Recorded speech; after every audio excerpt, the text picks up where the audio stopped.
Wall Street Memes Casino, I'm fine. and Sportsbook.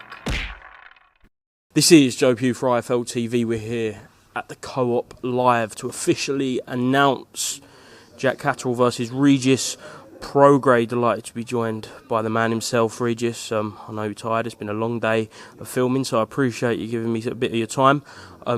First of all, how was today been overall, coming face to face with Jack for the first time, I'm assuming? Yeah, it's cool. I mean, this is not the first time I saw Jack before. I saw Jack in Dubai and stuff like that, so it's not the first time. I've seen him a few times before.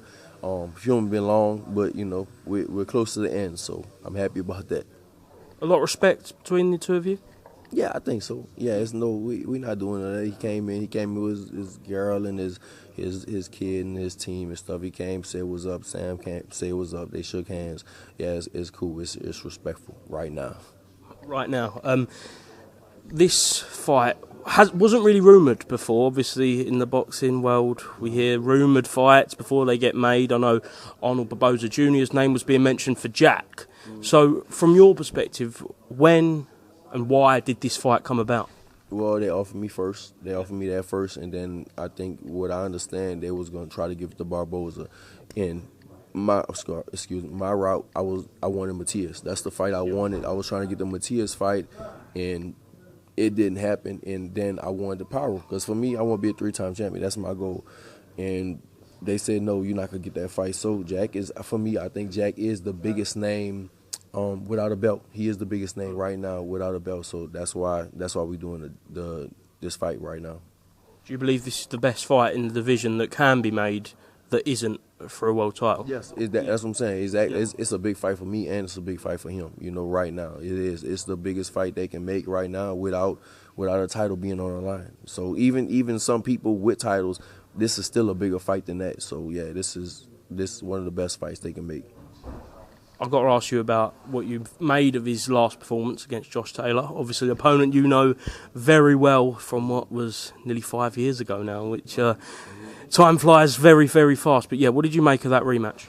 It was closer than the first one. The first one, I feel like they had to give it to him because they owed him for the first one. You know, that's why. But I feel it definitely that fight definitely was a close fight. You know, that's why Bob Arum got up there. He said what he said because it was really. It was a back and forth, and it was a real close fight, and you could have gave it to Taylor.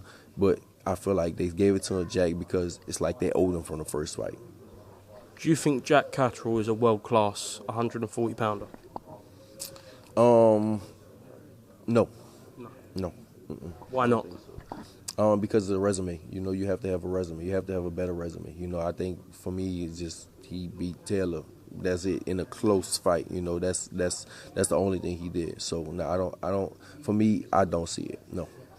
You talk about resumes there. I know you've just said your motivation is to become a 3-time world champion, but your resume speaks for itself. You'll fight anyone. Is that another motivation to make sure that when all said and done and you retire, you look back knowing that you've fought the best, no matter what the result is? And you can look back knowing that you fought everyone. Right, exactly. For me, yeah, I'm about the resume thing, man. I want names on my resume. I want the best fights. I want the belts. That's kind of what I want. I'm a historian of boxing, and you know I can't be a historian and actually be a fighter if I don't want the best competition. So that's why I'm here. You said you wanted the Matias fight. Were you shocked when Liam Paro, obviously big underdog, but he dethroned the champion in his back garden? Yeah, I wasn't shocked. But I actually picked Matias to win that fight. But when Paro won, I wasn't shocked about it. You know, I never really, for me, I'm telling people, I never really thought Matias was that guy like everybody said it was. It looked like he was because he was fighting lesser opponents. But I mean, listen, like I said, just I talked about resume. You have to have a resume. You know, he was fighting all these guys that really wasn't, too much of nobodies and stuff like that. So when Power won, I wasn't surprised. Eddie Hearn said that he wants a massive fight back in Australia for Liam Paro, rightly so. Champion, is that a fight you would look at if you come through August 24th? For sure, definitely. Yeah. I already said, for me, I wanted to fight now, but they said no. So, all right, I can't get it now.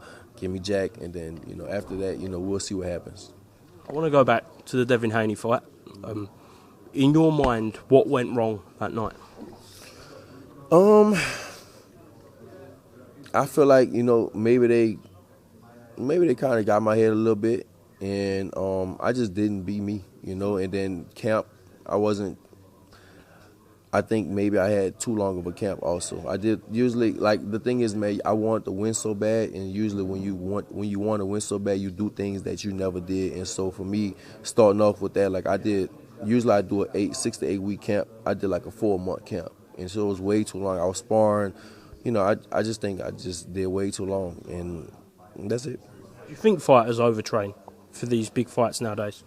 They can. I mean, like I said, I did. And I didn't think I did, though, but when it was in the process, I didn't think I did. But, yeah, I did. Obviously, since the Haney fight, Devin's gone on to fight Ryan, which has been one of the most bizarre scenarios we've seen in boxing in a very long time. So I've got to ask, what did you make of that whilst you was watching it all unfold? I feel like karma's real, and Devin didn't obey the rules with me, and Ryan didn't obey the rules with him, and that's what happens.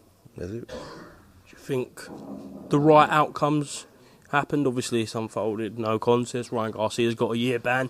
Devin Haney said himself he wants to take a break before the rematch. So is that the right thing for the 140-pound division? Man, I don't know, man. That shit's just crazy. It really is. It's hard for me to speak on all that because it's all just everything that's unfolding is just kind of too bizarre right now for boxing. It's like this. It's really like the WWE right now.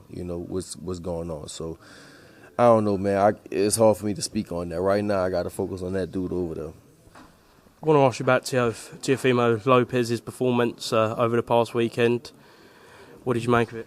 Didn't watch it. I heard he looked like shit, though. I did not watch it. I heard he looked like shit. I was actually supposed to fight the dude he fought. But, yeah, Claggett, and they took him away from me, I guess, and they fought T.O., which was a smart decision, but I didn't see the fight, But I did hear that he looked kind of bad. Let's talk about Jack Catterall then. How do you see this fight playing out? I know you're not going to give away your game plan for that August 24th, but what will happen? I just feel like I'm going to win, and then I'm going to go on and just climb back to the top to get the belt again. There's just another person in my way to get what I want. A lot of people say that Jack was the unofficial undisputed champion at 140 for the first fight with Josh Taylor. Are you looking at him as someone like that, someone who should have been a world champion? I just think that he could have got the decision against Taylor. I won't say he should have been the undisputed champion, nothing like that, but he should have got the decision against Taylor the first time, and I leave it like that. Excellent, Regis. Thank you very much for speaking to IFLTV. As I say, I know you're tired. Have a great camp and best of luck, and I'll see you in Manchester. Thank you very much. Thanks.